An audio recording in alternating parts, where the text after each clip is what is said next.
E esses encantados, segundo os Tupinambá, são o verdadeiro dono da terra, né? Aquela terra da Bahia que os indígenas querem ver demarcada.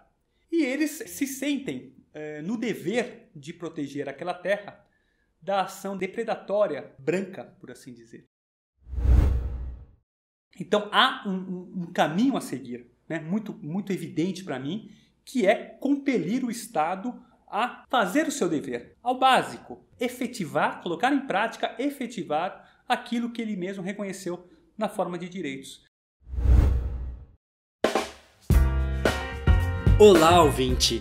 Seja bem-vindo ao segundo episódio de Povos Indígenas e Direitos Humanos.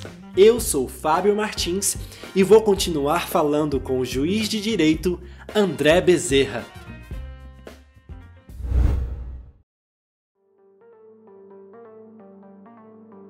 André, neste segundo episódio, eu quero começar te pedindo que nos explique mais sobre os direitos humanos.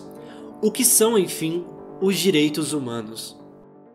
Parece simples, mas é uma questão muito complexa. Para você ter uma ideia, não se sabe nem ao certo, né, ou não há um consenso científico, né, um consenso acadêmico da origem dos direitos humanos. Mas o que a gente pode falar hoje em dia é que direitos humanos é uma expressão que ficou em voga após a Segunda Guerra Mundial, embora a origem deles seja anterior, né? Para alguns, na medida em que antes de Cristo se reconheceu, né, a individualidade das pessoas, né, o ser humano como um ser de autonomia. Para outros, nas chamadas revoluções burguesas, Revolução Francesa, com a independência dos Estados Unidos da América, a Constituição dos Estados Unidos, ou antes, pouco antes, a Revolução Gloriosa Inglesa. Mas são direitos, em resumo, que são aqueles direitos, em resumo, que se baseiam na chamada dignidade da pessoa humana, né? Ou seja, a ideia de que o ser humano não pode ser um instrumento, porque ele é digno, né? Porque ele é um fim, ele não é um meio, né? Ele não pode ser usado. Daí, por exemplo, ele não pode ser torturado, ele não pode ser submetido a tratamento degradante, né? Ele não pode ser escravizado, né? Então essa é a ideia dos direitos humanos, né? No plano internacional é mais fácil você estipular o que são os direitos humanos, porque há documentos internacionais, né, desde a criação da ONU, né, e que muitos desses documentos são tratados e que o Brasil, a partir do momento que os subscreve, se vincula, mesmo eles sendo documentos internacionais. Então tem um valor, inclusive, acima das leis no Brasil. E no Brasil, vários dispositivos da Constituição estão inseridos como aqueles pertencentes aos direitos humanos, né, sendo que os mais famosos é aquele rol enorme de vários incisos do artigo 5º da Constituição. Mas existem outros, inclusive dos povos indígenas, que não está no artigo 5º, né, está no meio da Constituição, mas e que são direitos humanos.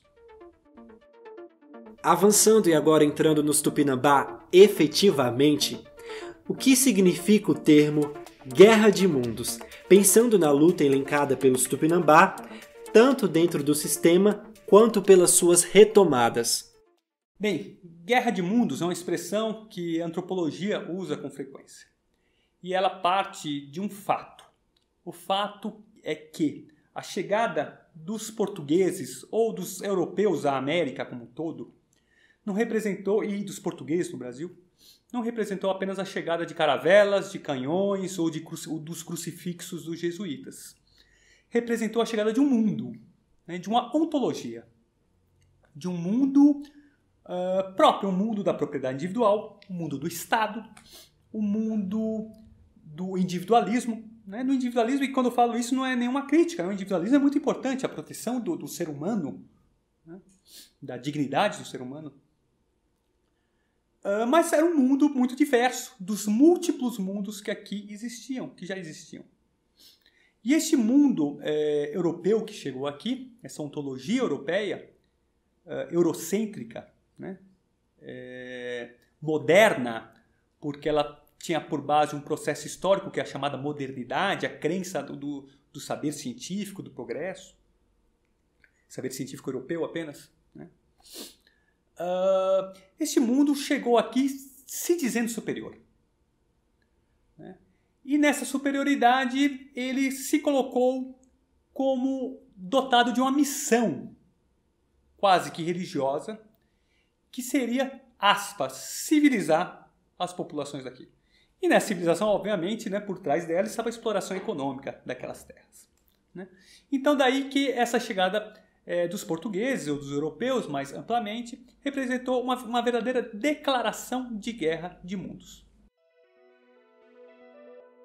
Ainda dos Tupinambá, há algo peculiar que eu penso que o nosso ouvinte gostará de saber mais, que é sobre os encantados, sobre a questão das crenças e da convivência dos indígenas com seus aliados, amigos conselheiros.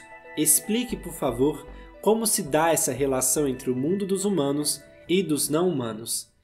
É uma das maiores características dos Tupinambá lá da Bahia, né, que eu estudei no livro. Encantados são seres, por assim dizer, extra-humanos, né, porque eles estão entre a humanidade e a natureza. Daí uma diferença, por exemplo, do mundo indígena com o mundo não indígena, do homem branco. O homem branco separa a natureza da humanidade, como setores estanques. Comunidades indígenas não veem necessariamente dessa forma, né? Os encantados, por exemplo, pode ser pedras que nos sonhos, nas conversas com o pajé, aconselham os indígenas. Quando a pessoa morre, ela encanta.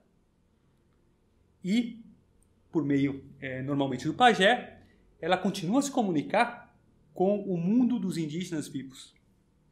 Então, por isso que é extra-humano, né? Há entre a humanidade e o que o homem branco não considera por humanidade. E esses encantados, segundo os Tupinambá, são o verdadeiro dono da terra, né? Aquela terra da Bahia que os indígenas querem ver demarcada. E eles se sentem no dever de proteger aquela terra da ação depredatória branca, por assim dizer. Dizem eles que os encantados, que a luta dos Tupinambá se fortaleceu a partir do momento que os encantados, né, os aconselharam a lutar mais efetivamente por aquela terra que eles nunca largaram, diga-se de passagem, porque os próprios encantados estavam doentes. Então é algo... E esses encantados, só para concluir, né, eles são produtos de toda a mistura que os Tupinambá se submeteram ao longo dos séculos. Porque neles há elementos da Igreja Católica, dos santos da Igreja Católica, há elementos de religiões de origem africana, né, e há elementos mais antigos das próprias populações indígenas, né? Então essa mistura toda levou aí a esta convivência, muito mais do que crença, convivência. Porque a crença, você é o que um católico, por exemplo, tem perante Deus, perante Jesus, não um cristão tem perante Jesus. Não, Jesus não está aqui, ele está no reino dos céus. O encantado está aqui, né? Convive com os indígenas, aconselha, conversa com eles, está presente em festas, né? É uma outra relação. Essa sua proximidade com o tema, esse seu profundo interesse pelos Tupinambá e também pelos direitos humanos, te renderam um livro publicado cujo subtítulo da obra diz Direito à Multiplicidade Ontológica. Nos diga primeiro sobre o livro em si e, em seguida, sobre essa multiplicidade ontológica. O que significa uma multiplicidade ontológica? A multiplicidade ontológica é uma peculiaridade do livro. A pesquisa que deu ensejo ao livro, ela tem uma origem anterior, que foi a minha tese de doutorado. Na minha tese de doutorado eu fiz uma análise, eu estudei os Tupinambá, né, e após colher o discurso dos Tupinambá, né, sobre os meios de comunicação de massa e o judiciário, eu fiz análise dos discursos dos próprios meios de comunicação e do judiciário quando relatam, quando comentam daquele conflito naquele pedaço de terra lá na Bahia. Né? Então essa é a origem, essa é a pesquisa. Né? Lógico, tem, como toda pesquisa, tem a sua base teórica, né, dos chamados estudos decoloniais. É uma pesquisa que mescla antropologia com direito, né, e o que eu falo é que eu uso a sociologia para fazer uma ponte entre a antropologia e o direito. Né? E isso tudo foi a minha tese de doutorado. A multiplicidade ontológica não, né? Ela é do livro mesmo. Né? Por que multiplicidade ontológica? Né? Eu parto daquele fato que eu mencionei, que o europeu, quando chegou aqui, se deparou com múltiplos mundos, múltiplas ontologias, múltiplas formas de ser e de estar no mundo. Muito mais do que cultura. Né? É um termo mais amplo do que cultura, porque cultura pressupõe aquela lógica eurocêntrica de dividir a humanidade da natureza. Tudo aquilo que é natural, de um lado, e tudo aquilo que é feito pela humanidade é cultura.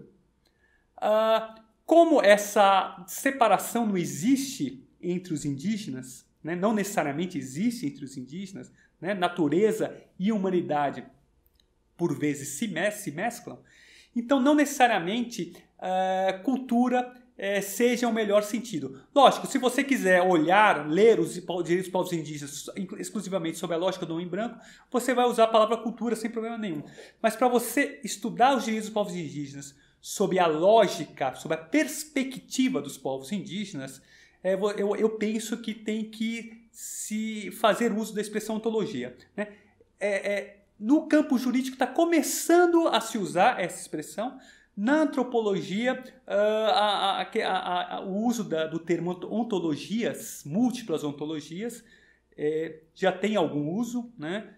Alguns antropólogos bem conhecidos, aí, como Viveiros de Castro, por exemplo, usa. Na filosofia também há autores que passam a usar essa expressão ao invés de cultura.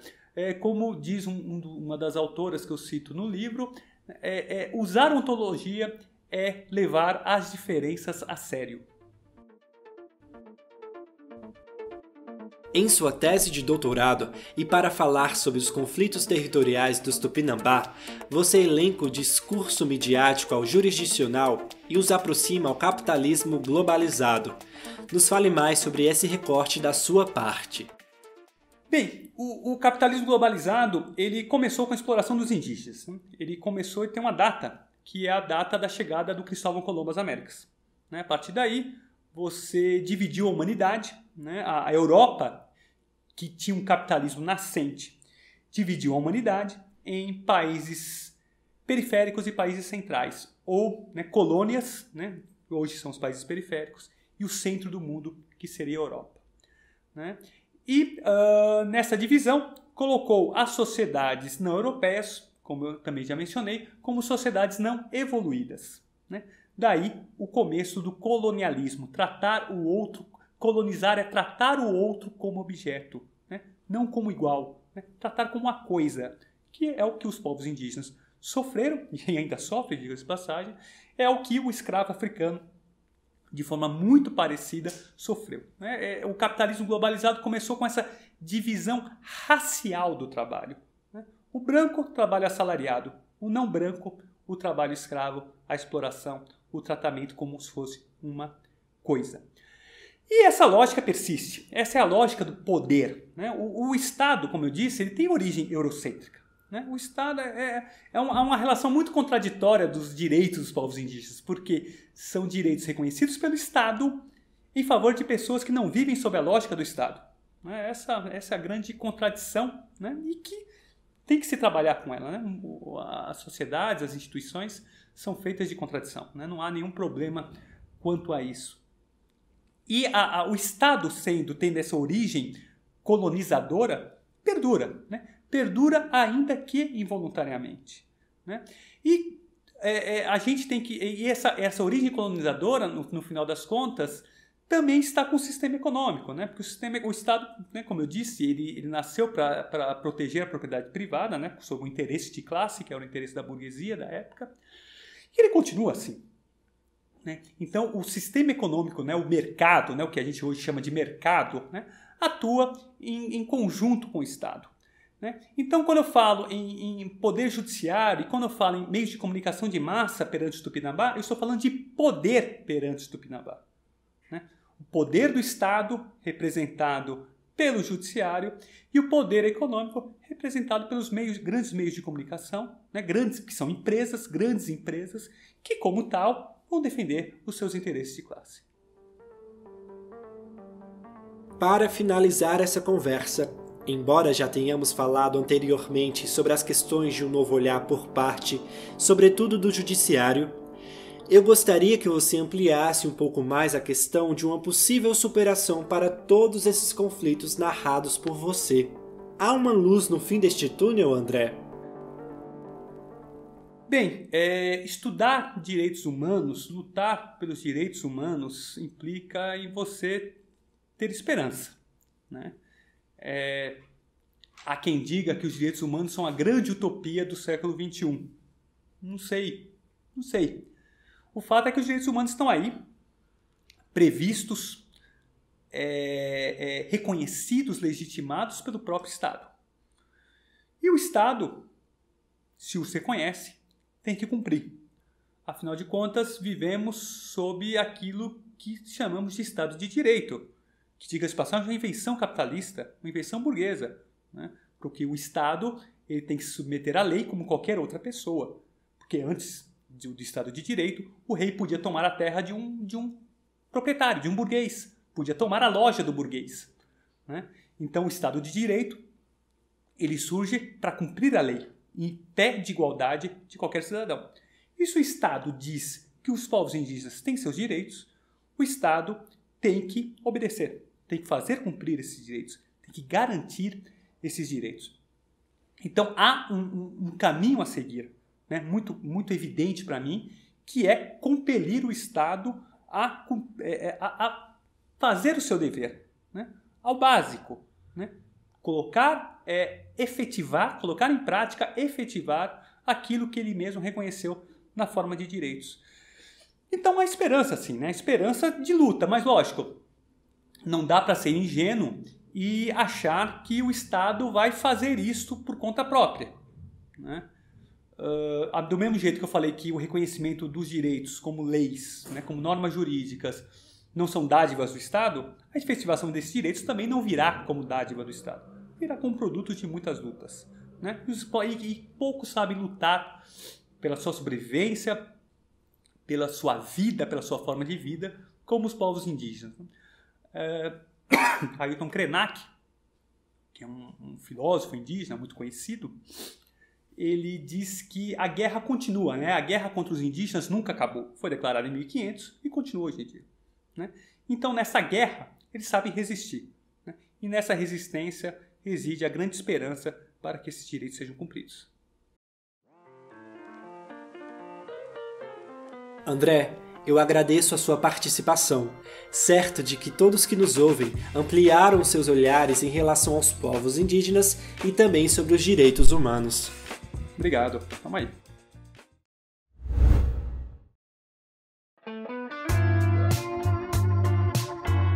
Esse foi o segundo episódio de Povos Indígenas e Direitos Humanos.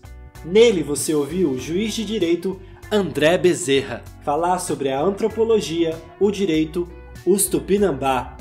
Se quiser saber mais, a obra está disponível no site da Giostre, giostreeditora.com.br. A Giostre Podcast está disponível no Spotify, Google Podcasts, Apple Podcasts, Deezer, em nosso canal do YouTube, Giostre Cultural, e em nosso site, giostrecultural.com.br. Até mais! Apresentação: Fábio Martins. Entrevistado: Juiz André Augusto Salvador Bezerra. Roteiro: Alex Giostre. Direção de voz: Ciro Barcelos. Produção de estúdio: Éder Pires. Coordenação de roteiro: Lucas Giannini. Estagiário: Gustavo Macedo. Realização: Giostre Produções Artísticas Limitada. Podcast gravado nos estúdios Giostre, em São Paulo, na Bela Vista.